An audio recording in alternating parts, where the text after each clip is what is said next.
de tercer año de la Tecnicatura en Higiene y Seguridad. Con la profesora Anaí nos planteó hacer una capacitación a alumnos de otro curso para prepararnos para después del día que nos recibamos para poder hacer capacitaciones a trabajadores. En este caso yo seleccioné el tema de riego químico, en el cual tiene la normativa de la ley 19.587, resolución 861 del 2015, en la cual habla de que se debe hacer un estudio obligatoriamente a cada 12 meses sobre el ambiente de trabajo para saber a los riesgos químicos que los trabajadores están expuestos. Luego tenemos la salud. La salud, como sabrán, según la Organización Mundial de la Salud, es un bienestar físico, psíquico y social. Para establecer que una persona está bien de salud, se tienen que cumplir estos tres requisitos. Luego tenemos lo que es agente químico. Tenemos que están por sí solos, que están en estado natural, y luego tenemos que están mezclados, que es producido generalmente por el hombre.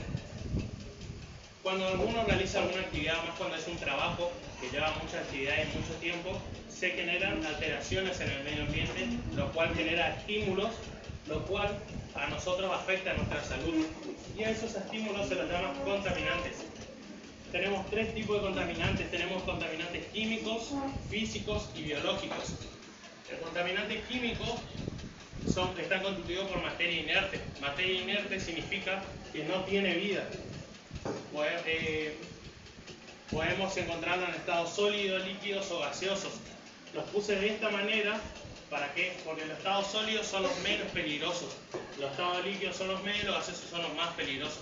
Por ahí cuando se trabaja con contaminante en estado gaseoso, lo primero que se hace es pasarlo a estado líquido para que tengan menos riesgos. Los contaminantes químicos se los pueden encontrar agrupados las partículas, por ejemplo, como los aerosoles, ¿no? Y se los pueden encontrar separados como los vapores o el humo, por ejemplo. Luego tenemos los contaminantes físicos. Están generados por fuentes concretas. Tenemos, por ejemplo, mecánicas, térmicas y electromagnéticas. Como pueden ver en la imagen, un contaminante físico muy común es el ruido, que en la enfermedad se denomina hipoacusia. Luego tenemos las térmicas, que son, por ejemplo, cuando estamos expuestos a altas temperaturas o bajas temperaturas, que es la carga térmica. Por otro lado tenemos los contaminantes biológicos, que estos son seres vivos, nosotros no los podemos ver porque son microscópicos, en los cuales pueden ser, por ejemplo, microbios, pueden ser virus o pueden ser hongos. Ahora bien, hablando un poco más, centrándonos en la parte de riego químico, podemos ver el riego higiénico. El riego higiénico tenemos que es la probabilidad que ocurra alteraciones en la salud de la persona por los mismos contaminantes que yo le denominé, que son el químico, el físico y el biológico. Los factores de riesgo en el caso de químicos son 5. Son la naturaleza del contaminante, las vías de entradas al organismo, el tiempo de exposición del trabajador, las condiciones de trabajo y la susceptibilidad individual. Primero que nada tenemos el primer paso, que es la naturaleza del contaminante. Hay muchos tipos de naturaleza del contaminante, pero yo seleccioné los más importantes para mí. Tenemos los irritantes, que es una inflamación en el sector donde entra en contacto la sustancia química con el cuerpo, por ejemplo como el cloro o los productos ácidos. Luego tenemos los asfixiantes, en los cuales esto impide el aporte de oxígeno al cuerpo, por ejemplo como el nitrógeno o el dióxido de carbono. Seguimos con los narcóticos. Estos son depresores en el sistema nervioso central, ¿no? Debilitan las partes los organismos del cuerpo, como los hidrocarburos o los alcoholes. Luego tenemos los neumoconióticos, que estos se depositan en los pulmones produciendo neumopatías, por ejemplo la silicicristalina. Luego tenemos los mutágenos, que estos actúan sobre el material genético de las personas. Estos provocan alteraciones hereditarias, ¿no? Por ejemplo el estireno o el formaldehído. Ahora el segundo factor, que es la vía de entrada al organismo, tenemos por ejemplo la vía inhalatoria. Esta es la vía de entrada más rápida e importante para la persona, ¿no? Luego tenemos la vía dérmica, que es a través de la piel. Seguimos con la vía ocular. Esta es una vía poco usual, ¿por qué? Porque siempre que se trabaja con riesgo químico se utiliza protección ocular o se utiliza una máscara completa, lo cual va a proteger también el tema de la respiración. Luego seguimos con la vía digestiva. Esto ocurre por la falta de hábitos, por lo general, higiénico de los trabajadores. ¿Por qué? Porque trabajan toda la mañana y a la hora del almuerzo, cuando es su horario para almorzar, dejan todo y se van directamente al comedor. Y por ahí ni siquiera se lavan las manos, más en este caso que es reo químico. Pero sabemos que una obra es totalmente sucia, ya que se trabaja hay polo constantemente, hay arena, cemento, cal, son todas sustancias que van a afectar al organismo si se ingieren. Y por último tenemos la vía parental, que es una penetración directa, ¿no?, del contaminante en el organismo. Esto ocurre, por ejemplo, cuando nos aplicamos una inyección. Por ejemplo, en la obra sería a través de una punción por alguna herramienta o un clavo, por ejemplo, o sería si se ocurre un corte, ¿no?, queda directamente expuesto en nuestro organismo. Ahora tenemos el tercer paso, que es el tiempo de exposición. Al producto absorbido, ¿no?, por el trabajador se lo denomina en dosis. Por lo general se llama dosis vía inhalatoria, lo cual es la concentración del contaminante por el tiempo de exposición. Nunca vamos a saber exactamente la concentración del contaminante, por eso va a ser un estimativo aproximadamente. Luego el cuarto factor que les expliqué es las condiciones de trabajo. Esto siempre se ven en todos los riegos, que es el ambiente de trabajo, ¿no? Si hay un buen ambiente de trabajo, los equipos los cuales se les brindan a los trabajadores para que ellos puedan realizar la tarea, los productos, la instalación inútil y las cuestiones de organización. Ahora tenemos el último factor, que es la susceptibilidad individual. Algo muy importante es que no se enferma el que quiere, sino el que puede. ¿Por qué? Porque nosotros, por ejemplo, puede haber un caso en un mismo puesto de trabajo, el cual dos personas estén durante el mismo tiempo, ¿no?, expuestos en el mismo trabajo, el mismo tiempo, durante la misma cantidad de años. Pero puede ser que un trabajador contenga una enfermedad y el otro no, o puede ser al revés, o que los dos contengan distintas enfermedades. ¿Por qué? Porque va a depender de la edad y del sexo de la persona, va a depender mucho de los estados patológicos preexistentes y si tiene un deterioro en la función de algún órgano. Esto generalmente se va a dar por los hábitos alimentarios, por el consumo de tabaco, alcohol o algún fármaco. Luego tenemos la exposición simultánea a factores físicos, ¿no?, que yo ya les expliqué cuáles son. Luego las situaciones de coexistencia con tensión psicológica. Por ahí nosotros conocemos a alguna persona que está muy nerviosa o tiene muchos problemas, ¿no?, el cual vemos por ahí que la persona rápidamente empieza a adelgazar. ¿Por qué? Porque no se alimenta bien, no duerme bien. Entonces lo que genera es que la persona se está consumiendo por dentro, lo cual debilita todos los órganos y lo hace más susceptible a la enfermedad. Y por último tenemos la exposición simultánea también a otras sustancias que no necesariamente son tóxicas.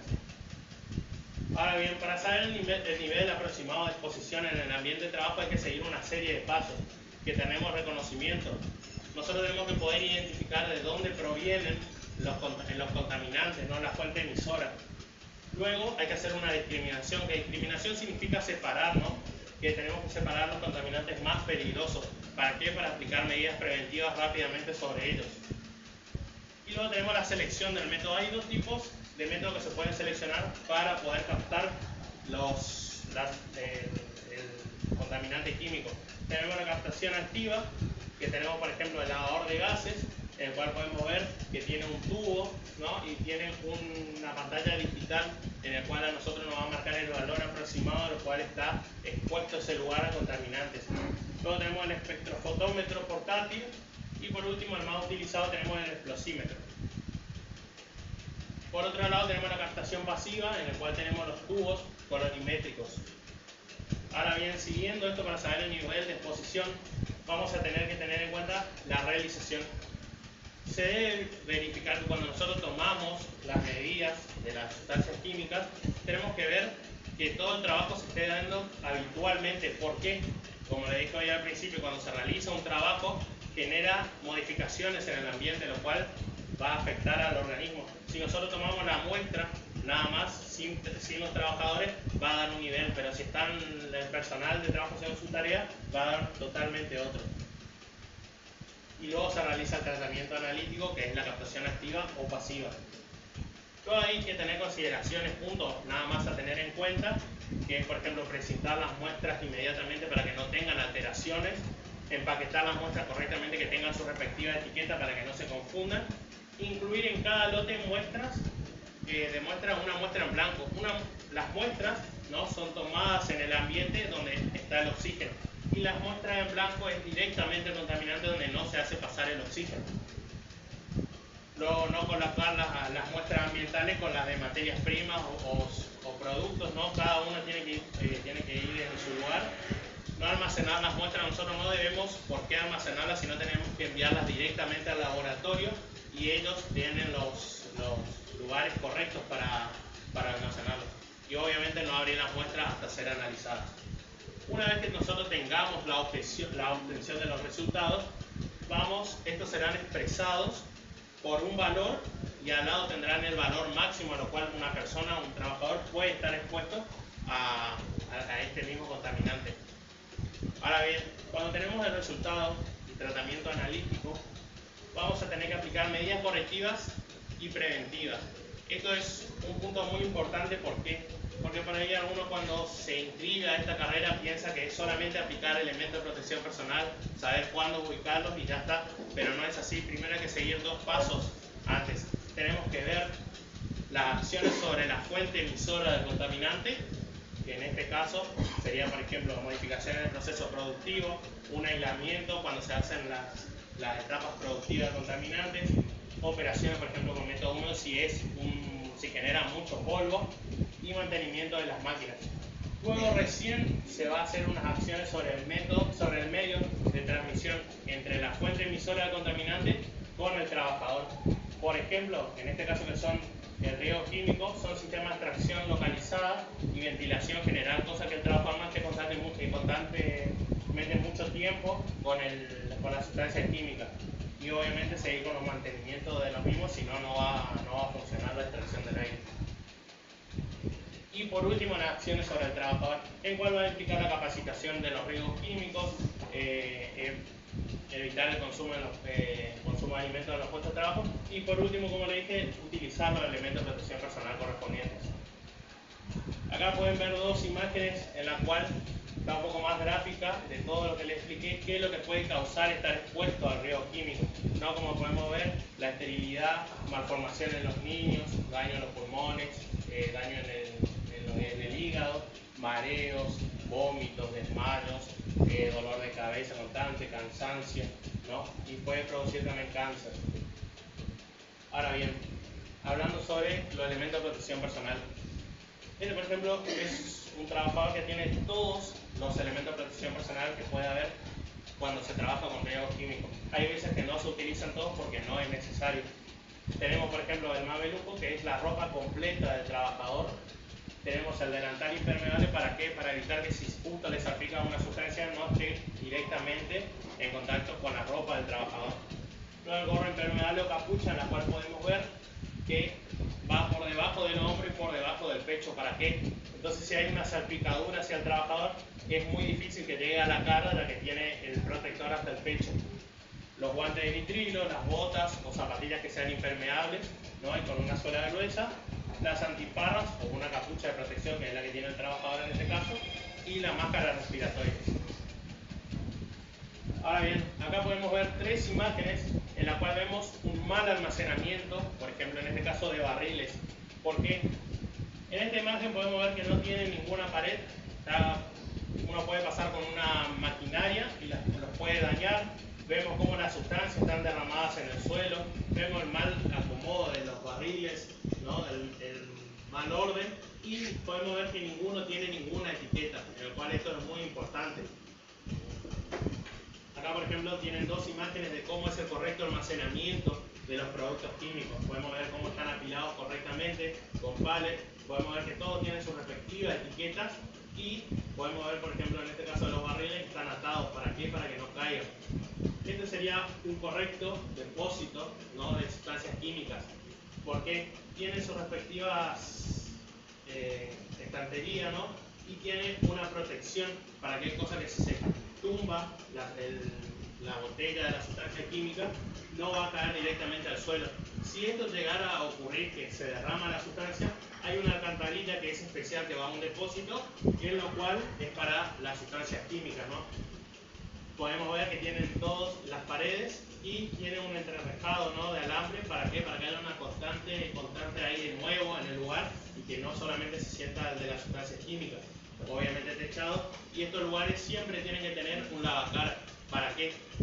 Por lo general no tiene que ocurrir, porque el trabajador tiene que tener su elemento de protección personal, pero si no tiene, por ejemplo, la gafa protectora o una máscara facial, si llega a salpicarse a alguna parte del cuerpo, tiene que ir directamente a este, el cual va a tener agua a presión para poder quitárselo rápidamente, para no ocasionar más daño en la salud. Acá, por ejemplo, podemos ver un trabajador limpiando una sustancia que está derramada en el suelo. Podemos ver cómo hizo un círculo alrededor de la sustancia. Esto es una tela que dentro tiene arena. ¿Por qué? Porque la arena absorbe los líquidos. Entonces, para que no se expanda la sustancia. Si a alguien se le derrama una sustancia química, no tiene que dejarla y decir, después vengo a limpiarlo. Porque después uno puede pisar, se desparrama, se puede extender. Entonces se la cierran inmediatamente, que esto por lo general, cuando van a una estación de servicio, siempre van a ver que hay baldes con arena por si se derrama el combustible. También cuando se transporta el combustible en los camiones, se ve que tienen los baldes de arena al costado. Aquí, por ejemplo, tenemos un buen transporte. Estos dos son un buen transporte de sustancias. Este no. Acá podemos ver cómo los barriles tienen una cinta alrededor para evitar la caída de cada uno. En este caso tenemos, por ejemplo, del camión. Por lo general se transporta combustible, ¿no? Podemos ver, no, esto no se va a prender fuego, no va a explotar, no va a causar un daño, pero que el conductor no va a poder tener un manejo completo del camión, sino van a volcar todo el tiempo los camiones, lo cual va a producir que se derrame la sustancia, que es lo menos grave que puede ocurrir. El tema es que si vuelca un camión genera chispa, ¿no?, por la chapa que va raspando por el suelo. Entonces va inmediatamente a producir un incendio o puede realizar una explosión. Por eso cuando se transporta sustancias en camiones se ponen placas de metal que serían rompeolas, ¿no?, que son compartimientos donde van el líquido para evitar el movimiento excesivo del líquido. Y por último acá podemos ver una etiqueta de productos químicos, el cual va a tener primero que nada el responsable de la comercialización, que va a tener el nombre, la dirección y el teléfono. Esto es muy importante porque si un trabajador está expuesto, por ejemplo, a esta sustancia química, nosotros vamos a, si no conocemos bien sobre la sustancia, podemos llamarlo, ¿no?, al lugar que comercializó esto para que nos brinde toda la información posible sobre esto para poder tratar al trabajador. Luego tenemos la composición, ¿no?, cómo está compuesta esta sustancia química, las distintas sustancias químicas que la combinaron para poder realizar esto. Luego tenemos la identificación del producto. Luego tenemos la identificación de los peligros, que en este caso es tóxico y fácilmente inflamable, que va a estar en imagen. La descripción del riesgo, tóxico por inhalación y por ingestión en este caso. Y por último las medidas preventivas, ¿no?, que va a explicar cuáles son las medidas preventivas al momento de utilizar las sustancias químicas. Por eso cuando nosotros utilizamos cualquier tipo de sustancia, o por ejemplo un aerosol, siempre hay que leer la etiqueta, porque la etiqueta nos va a explicar cómo nosotros tenemos que hacer la tarea, ¿no?, tomando las medidas preventivas